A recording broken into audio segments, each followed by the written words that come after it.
closing a little earlier than perhaps you're accustomed to if you're a regular visitor to Duxford air shows.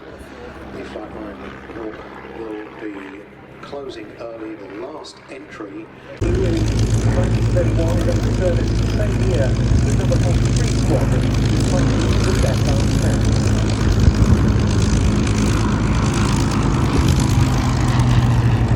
The Germans had nowhere to put us, so they evacuated us out of that camp and sent us to a camp in Poland, Pomerania, actually, and Stalin Fort, and I spent some time over there. And the Russians were still advancing. The Germans decided to evacuate us again, and this time foot. We marched 84 days through Germany, from all around the Baltic Sea, all the way down to Leipzig, where we were finally liberated, actually, by General Patton's forces, Third Army forces there. Fantastic. And just let me ask you about how you felt about the way the English reacted to you in East Anglia. Well, that was sort of a joke with us. We thought this was pretty funny, but I personally could understand their sentiment there. And what their thoughts were, that the problem with the Yanks in England was that they were over there, oversexed, and overpaid. we thought that was a tremendous joke. But then we kind of sat back and thought about it, and we realized with what they went through. And behind it, Boeing B-17G Flying Fortress, Sally B.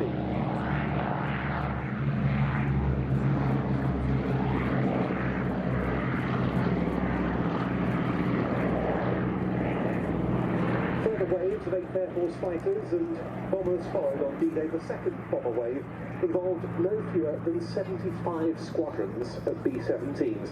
As the day went on, they were trying to disrupt the movement of German reserve forces towards.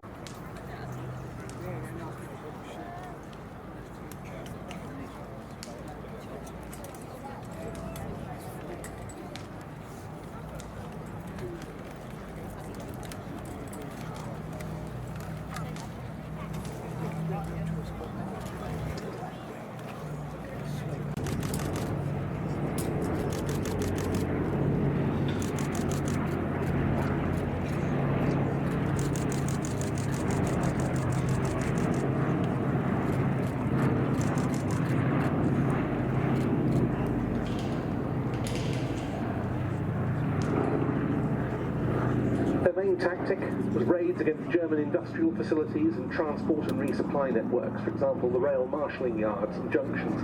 But initially there was no escort fighter able to escort them all the way to their targets. For example, on the 14th of October 1973, no fewer than 77 B-17s were lost, either on or after a raid to a German ball bearing plant facility in Schweinfurt. But later there arrived the P-47 Thunderbolts and P-51s that could fly with them deep into Germany, and as the Allies gained air superiority, losses decreased, although flak was still a significant danger.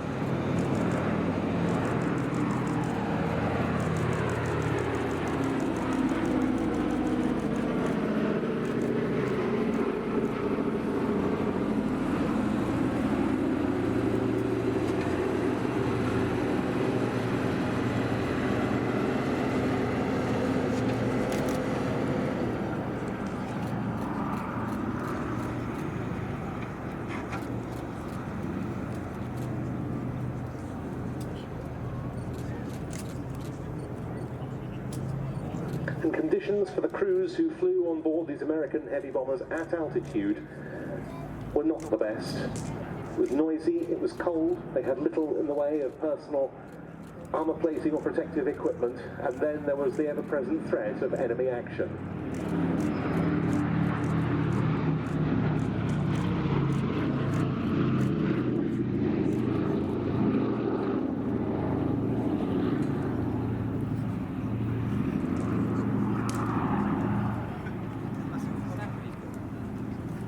It's because of these exploits in the European theatre. This final pass, solo of the B-17 today, is carried out not only in honour of all the members of the Sally B support staff who spoke up to represent 2 damaged engines, but also to long-time B-17 Preservation Sally B team member Dan Smith, who passed away recently.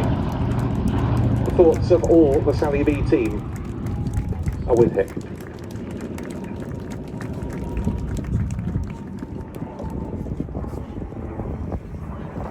Not only is Sally B now the only surviving airworthy B-17 in Europe, there are now